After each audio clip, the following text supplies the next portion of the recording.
새 비서실장의 조건은 과연 무엇일까? 새로운 비서실장을 뽑아야 된다.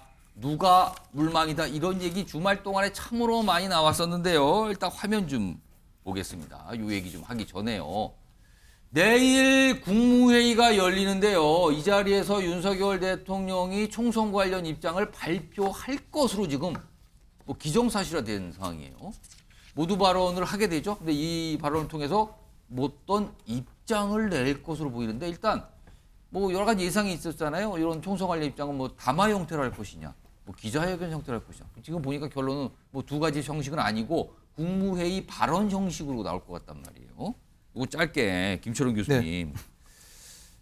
내일 어느 정도 수준, 어느 정도 내용의 메시지가 나올 걸로 봐야 됩니까? 근데 일단은 대국민 담화나 기자회견 형식을 빌리지 않는 걸 보면 제가 볼 때 어떤 총선에서 드러난 민심의 결과는 겸하게 수용하지만 네. 큰 틀에서 달라질 건 없다는 그런 큰 틀은 유지가 되는 것 같거든요. 달라질 건 없다? 크게 달라질 건 없다는 겁니다. 그러니까 본인은 아마 제가 볼 때는 민심에서 드러난 이번 총선 결과에 드러난 민의는 충분히 수용하지만 예. 그동안 2년 정도 해왔던 국정 운영의 방향을 계속적으로 국정 운영 방향이나 정책 방향 그대로 가겠다는 겁니다. 그러니까 아마 어떤 정도의 그 정책 혁신은 수용하겠지만 의료개혁이라든가 이런 부분에 있어서는 중단 없는 개혁을 하겠다 하는 그런 부분으로 받아들이지 않고요.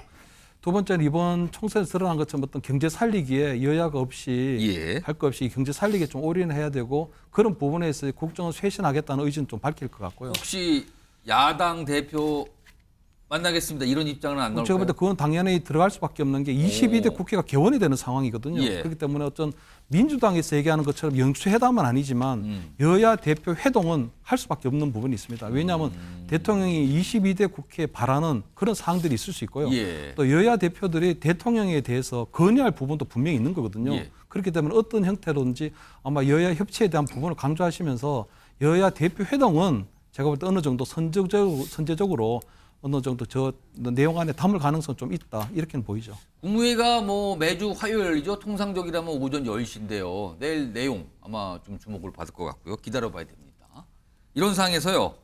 대통령 비서실장에 누구누구가 물망에 오른다. 여러 가지 복수의 이름들이 거론됐는데 특히 한 분, 이분이 가장 주목을 받았죠. 화면에 있습니다.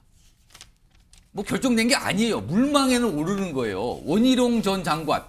인천 계양을에 출마해서 이재명 대표하고 경쟁을 벌였죠. 그러나 이번에 낙선을 했습니다.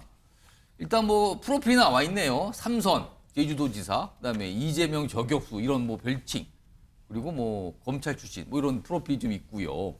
그런데 최근에 언론 보도나 정치권 관계자의 설명이 약간씩 다른데 일단 대통령실과 여권 관계자는 새 비서실장의 원희룡 사실상 확정된 거다. 약간 이런 분위기의 설명이 있었는데 비슷한 시점에 대통령실 관계자는 쓴소리할 수 있는 후보군을 넓히는 중이다. 그러면은 일단 원희룡 전 장관 포함해서 복수로 넓히고 있다. 아직 결정된 거 아니다. 이렇게 되는 거잖아요, 지금요.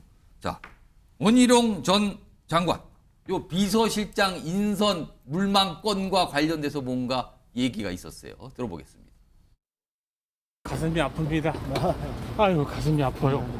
뉴스를 안 보니까 하나하나 풀어 도와주셔서 감사합니다. 아 제발 나라 전체적으로 그러니까 가슴이 아프네요. 죄송합니다. 또 다음번에 하시면 돼. 아유 그래. 오늘 뉴스에 보니까 저런 정책을 좀 받겠다. 아유 이게 뭐 아유 더 힘든 일이죠 그게. 하마평에 오르고 있는 분들의 면면을 보면 대통령께서 과연 총선 민의를 수용할 생각을 가지고 계신지 상당히 우려됩니다. 간곡하게 당부드리건대 주권자인 국민들이 납득할 수 있는 합리적이고 실효적인 쇄신책을 마련하시기를 당부드립니다. 자, 요거는 민주당 소속이신 김주호 부대변인께 원희룡 전 장관이 대통령 비서실장의 물망에 강력하게 올랐다고 지금 다들 정치권을 그렇게 보고 있어요. 뭐 아직 정해진 건 아닙니다만 원희룡 대통령 비서실장 만약에 이루어진다면 이거 어떻게 판단하십니까?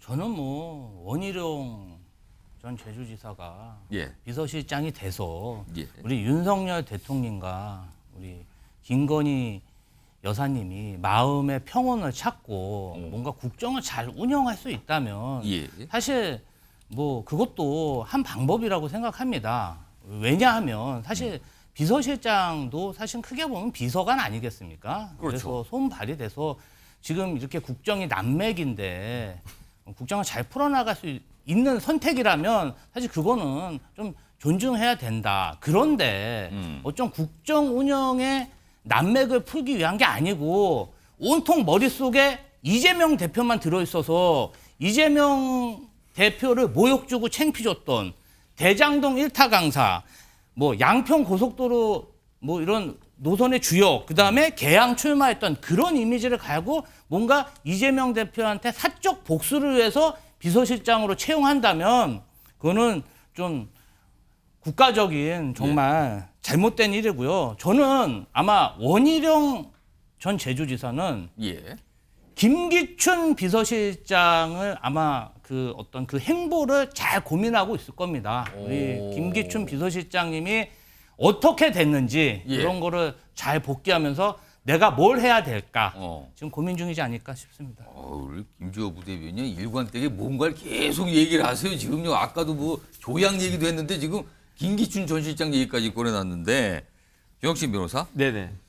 지금 정치권에서 이게 뭐 100% 정확한지 모르지만 이렇게 조금씩 흘러나오는 얘기는 지금 비서실장을 포함해서 인선해서 지금 사람 구하기가 너무 어려운 거 아니냐 이런 얘기도 있더군요. 이거 어떻게 봐야 됩니까? 지금 윤석열 대통령 취임 후에 예. 최고의 위기 상황이잖아요. 그러니까 웬만해가지고는 거기 이제 뛰어들기가 주저주저할 수 있는 그러한 상황이 아닌가. 예를 들어서 이 본인이 자청한 게 아니라 네네. 하천도 있었고 그래서 요청이 있더라도 그 요청을 받으신 분이 어떤 자리를 맡는 걸 주저할 수 있다 지금. 그렇죠. 1년이나 2년 전만 하더라도 그때 그때 이제 대통령 당선된 직후나 이럴 때에는 나도 하고 싶다, 나도 하고 싶다 이렇게 손들고 뭐 있었을 여기저기 텐데 손으로 흔들었을 텐데. 지금 왜 그러냐면요. 여소야대잖아요. 그것도 거의 극단적인 여소야대인데 예. 지난번 4월 10일 이전의 여소야대와 4월 10일 이후의 여소야대는 뭐 의석수도 거의 비슷하지만 제 개인적인 생각으로는 완전히 질적으로 다른 거거든요. 그러니까 여당 의원들조차도 어떻게 컨트롤 될 수 있을지 그것도 불분명한 상황 아니겠습니까? 예. 당장 안철수 의원 같은 경우에 뭐 일정한 사항에 대해서는 나는 독자 노선을 갖다 걸을 수 있다. 그런 식의 여유가 그런 식의 지금 나오고 발언들을 있으니까 하고 있어요 지금. 그러니까 비서실장이든 정무수석이든 어쨌든지 간에 굉장히 큰 정치력이 필요하다. 저는 그런 생각이 들고요.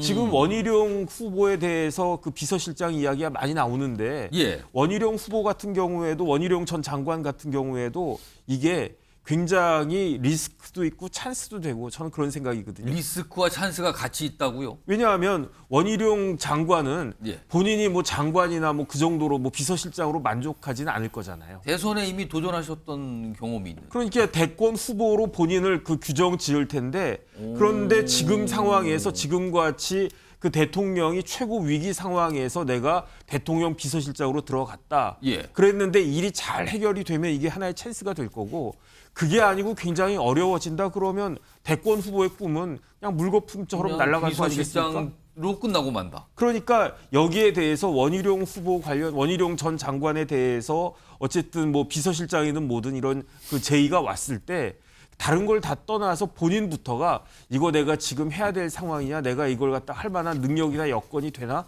이런 것들을 생각할 수밖에 없는 그런 상황이 아닌가 싶습니다.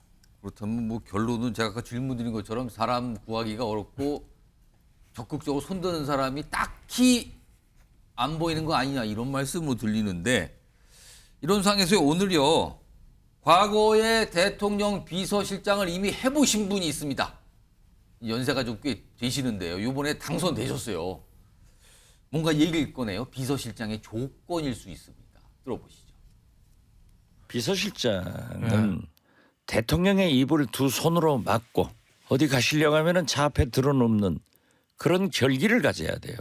그리고 국민의 언론의 정치권의 쓴소리와 희망사항을 대통령한테 보고를 잘해서 결정하도록 하셔야지 비서실장이 그렇게 단소리만 하면은 안 된다 이거죠.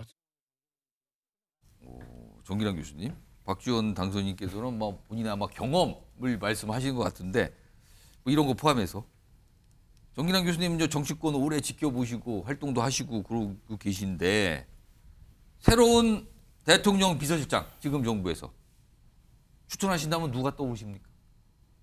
사실 마땅한 사람이 떠오르지 않고 안 떠오릅니까 지금? 추천하고 싶지도 않습니다만 어. 결국은 선택은 윤석열 대통령의 변화의 의지에 달려있다고 생각합니다. 이기 때문에 무슨 얘기냐면 예. 지금 총선 민심이 뭡니까? 결국 받아들인다고 하는 것은 쇄신형 또는 야당과의 협치 예. 이걸 좀 상징적으로 보여줄 수 있는 인물이어야 된다. 우선 먼저 기준부터 말씀드리면 기준은? 자 근데 지금 언론에 거론되고 있는 하마팡에 오른 사람들 한 명 한 명 보십시오. 화면 좀 다시 볼까요? 지금 자. 올망에 오르신 분들이에요. 보시면 뭐 이상민 측근으로 분류될 수 있습니다. 장제원 뭐 말 그대로 그동안 측근이죠. 측근 중에 측근 예. 아니었겠습니까? 그다음에 뭐 정진석, 뭐 김한길, 이동관, 방통위원장 얼마나 욕먹고 사퇴한 사람입니까? 이런 사람들이 거론되는 걸 보면서 아직 윤석열 대통령을 중심으로 한 집권 여당 내부가 정신 차리고 있지 못하다라고 하는 생각을 지울 수 없습니다. 어떻게 총선 민심을 수용한다면 최소한 민심을 있는 그대로 전달할 수 있어야 되고요. 예. 또 야당 입장에서 볼 때 정말 허를 찔렸다라고 할 정도의 인재 발탁이 이루어져야 된다. 좀 누구도 생각하지 못했던 그런 발상의 전환이 필요한데 지금 거론되는 사람들은 측근 인사, 보훈 인사, 뭐 예를 들면 꽤 맞추기 인사에서 한 발짝도 벗어나고 있지 못하다. 저는 그런 의미에서 그래도 여쭤보는 취지가 있잖아요. 예. 그래도 누가 더 나은 그래도 거냐. 누가 아까 말씀하신 그런 조건을 그래도 근접하게 그럼에도 가주신 그 분. 근접에 근접할 수 있다면 전 제가 볼 때 대통령실에서 정무수석 역할을 하면서 예. 뭔가 대여 관계뿐만 아니라 대야 관계까지를 소통할 수 있는 예. 그런 인물로 좁혀볼 필요는 있겠다. 그게 적임자는 아니다 하더라도 그게 누구냐는 거죠, 그게 지금. 예를 들면 이정현 전 당대표라든지 오. 새누리당 대표였었죠. 그다음에 정진석 비대위원장이라든지 아. 이런 분들이라면 그나마 측근 개념보다는 예. 야당 관계까지 고려한 인사로 평가받을 수 있지 않을까라는 조심스러운 판단을 한번 해보게 됩니다. 길게 설명하시고 두 분을 꼽으셨어요. 일단 두 분은. 근데 뭐 아무튼 인선에 대해서 굉장히 고심하고 마땅치가 않고 뭐 이런 분위기다라는 얘기가 전해져 오고 있어요 지금요.